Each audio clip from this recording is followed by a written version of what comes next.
World Intellectual Property organisation ప్రపంచంలో intellectual property అనేది మేధో సంపత్తి అంటాం దీన్ని. జనరల్గా ప్రాపర్టీస్ మనం టాంజిబుల్ ప్రాపర్టీస్ చాలా చూస్తుంటాం, ఇల్లు, కార్లు, వస్తువులు, ఇవన్నీ.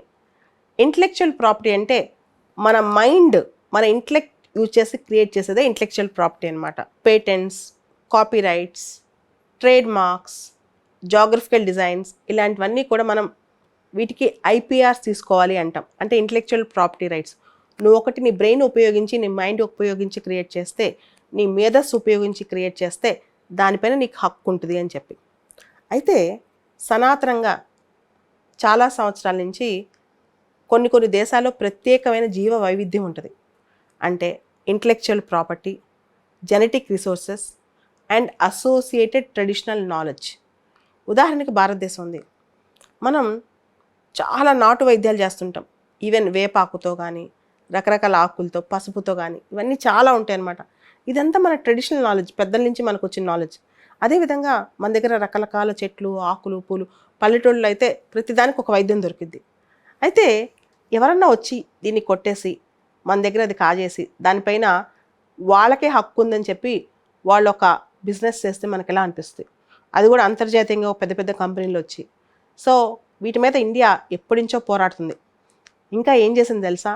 తన ట్రెడిషనల్ నాలెడ్జ్ ఏదైతే ఉందో దాన్ని కోడిఫికేషన్ కూడా స్టార్ట్ చేసింది. అంటే ఎప్పటి నుంచో సనాతనంగా ఇండియాలో వస్తున్న వైద్య విధానాలు, అలాంటి అన్ని అంశాలు ఇండియా లిఖితపూర్వకంగా ఇది మాది, ఇది మాది, ఇది మాది అని చెప్పి ఇది మాది, లేకపోతే ఎవరో వచ్చి దాన్ని కొట్టేసుకెళ్ళిపోతారనమాట. ఇలా టెక్స్ట్ చేయడం కూడా ఇండియా స్టార్ట్ చేసేసింది డాక్యుమెంట్ రూపంలో.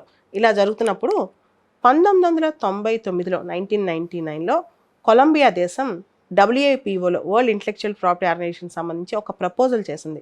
ఏదైతే ట్రెడిషనల్ నాలెడ్జ్ ఉందో, ట్రెడిషనల్గా మన జెనెటిక్ రిసోర్సెస్ లేదా ఏ దేశంలో అయినా జీవ వైవిధ్యం సంబంధించిన కొన్ని విశిష్టమైన అంశాలు ఉన్నాయో వాటికి సంబంధించి ఒక అంతర్జాతీయంగా ఒక ట్రీటీ తీసుకురావాలి, ఒక వడంబడిక తీసుకురావాలి అని చెప్పి 25 సంవత్సరాల పాటు దీని మీద చర్చలు జరిగాయి.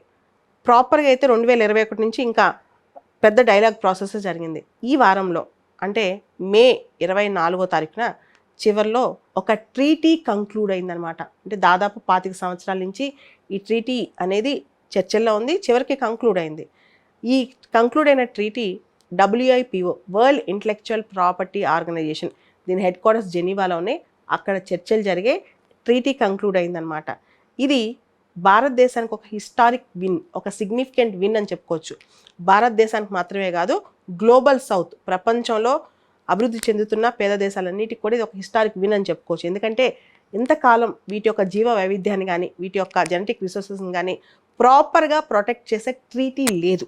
దాంతోపాటు గత 10 సంవత్సరాలుగా WIPO వరల్డ్ ఇంటలెక్చువల్ ప్రాపర్టీ ఆర్గనైజేషన్లో వచ్చిన మొట్టమొదటి ట్రీటీ ఇదే.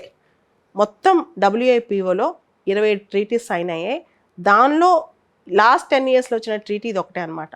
మనకు తెలుసు భారతదేశం, ప్రత్యేకంగా భారతదేశం ప్రపంచంలో ఉన్న బయోడైవర్సిటీలో 7 to 8% భారతదేశంలోనే ఉంది.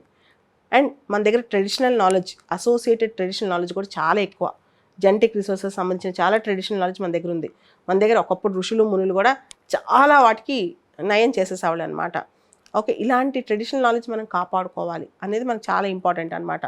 సో దీనికి సంబంధించి ఇది పెద్ద గొప్ప విక్టరీ అని చెప్పుకోవచ్చు. ఓ పక్క ఈ ట్రీటీ అనేది ఇంటలెక్చువల్ ఇన్నోవేషన్ని ప్రమోట్ చేస్తూనే, ఇంకో పక్క లోకల్ కమ్యూనిటీస్, ఎవరైతే లోకల్ కమ్యూనిటీస్, ఇండిజినస్ పీపుల్ ఉంటారో, ఎవరైతే ఎప్పటి నుంచో ఈ ట్రెడిషనల్ నాలెడ్జ్ కాపాడుతూ ఉంటారో వాళ్ళందరి హక్కులను కూడా పరిరక్షించడం అనమాట.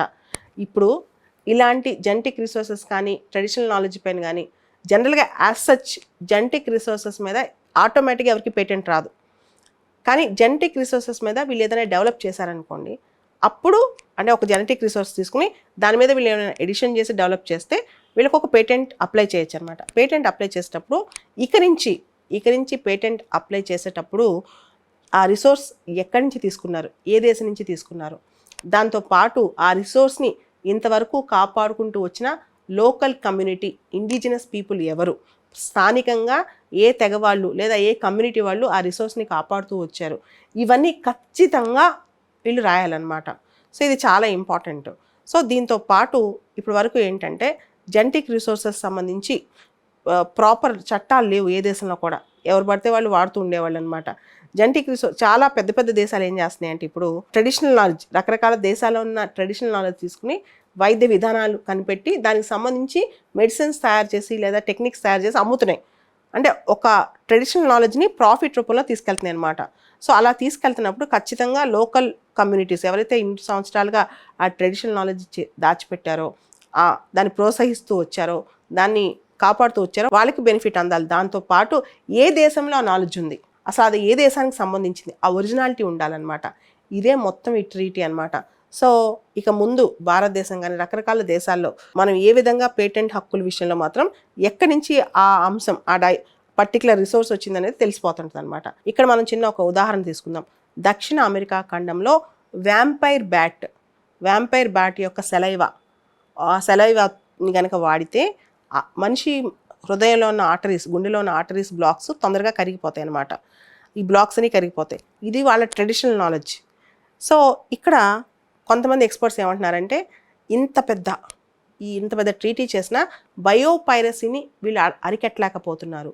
బయోపైరసీ అంటే ఒక దేశం ట్రెడిషనల్ నాలెడ్జ్గా దాచిపెట్టుకున్న కొన్ని రకాల జెనెటిక్ రిసోర్సెస్ కానీ దానికి సంబంధించిన నాలెడ్జ్ కానీ కొంతమంది ఎక్స్ట్రీమ్ కమర్షియల్ యూజ్ తీసుకెళ్తుంటే దాన్ని బయోపైరసీ అంటారు. సో ఇలాంటి వాటిని మరి అరికట్టట్లేదు కదా అని ఇది ఒకళ్ళు అంటారు. సో ఇక్కడ ఇంకొక ఆర్గ్యుమెంట్ ఏంటంటే ఆల్రెడీ దీనికి సంబంధించి నగోయా ప్రోటోకాల్ అని ఒకటి ఉంది. నగోయా ప్రోటోకాల్ అంటే బయోడైవర్సిటీ రిసోర్సెస్ సంబంధించి మనం ఏదైనా లోకల్ కమ్యూనిటీస్ ఒక రిసోర్సెస్ మనం వాడుకుంటుంటే, వాళ్ళు ప్రొటెక్ట్ చేసిన రిసోర్సెస్ మనం వాడుకుంటే వాళ్ళకు కూడా బెనిఫిట్ షేర్ చేయాలని. కానీ నగోయా ప్రోటోకాల్లో బెనిఫిట్ షేర్ చేసిన కొన్ని చోట్ల మాత్రమే బెనిఫిట్ షేర్ చేశారు. సో నగోయా ప్రోటోకాల్ అనేది పూర్తి స్థాయిలో ఇంప్లిమెంట్ అవ్వట్లేదు. అందుకని ఇంత స్ట్రాంగ్ ట్రీటీ తీసుకొచ్చారు. ఒక ట్రీటీ స్థాయిలో అంటే ఒక ఒప్పందం వడంబడిక స్థాయిలో ఇండిజినస్ పీపుల్ హక్కులను కూడా కాపాడటం, ఎవరైతే బయోడైవర్సిటీని, జెనెటిక్ రిసోర్సెస్ని, ట్రెడిషనల్ నాలెడ్జ్ని కాపాడుకుంటూ వచ్చారో వాళ్ళ హక్కును కూడా కాపాడుకోవడం ఇది ఫస్ట్ టైం అనమాట. వరల్డ్ ఇంటలెక్చువల్ ప్రాపర్టీ ఆర్గనైజేషన్ ఆధ్వర్యంలో జరిగిన ఈ treaty, intellectual property, genetic resources, associated traditional knowledge, ఈ ట్రీటీ మొత్తం ఎన్ఫోర్స్మెంట్లోకి రావాలంటే 15 దేశాలు సైన్ చేసి రాటిఫై చేయాలి. 15 కంట్రీస్ రాటిఫై చేసిన తర్వాత ఇది ఎన్ఫోర్స్మెంట్లోకి వస్తుంది. ఒకవేళ ఈ ట్రీటీ ఎన్ఫోర్స్మెంట్లోకి వస్తే ఇది ఇండియాకి పెద్ద విక్టరీ అని చెప్పొచ్చు. ఇండియా ట్రెడిషనల్ నాలెడ్జ్ కానీ, బయోడైవర్సిటీ రిసోర్సెస్, జెనెటిక్ రిసోర్సెస్ ఇండియానే కాదు గ్లోబల్ సౌత్, ప్రపంచంలో సదరన్ హెమిస్ఫియర్లో ఉన్న చాలా దేశాలకి ఇది బెనిఫిట్ అవుతుంది.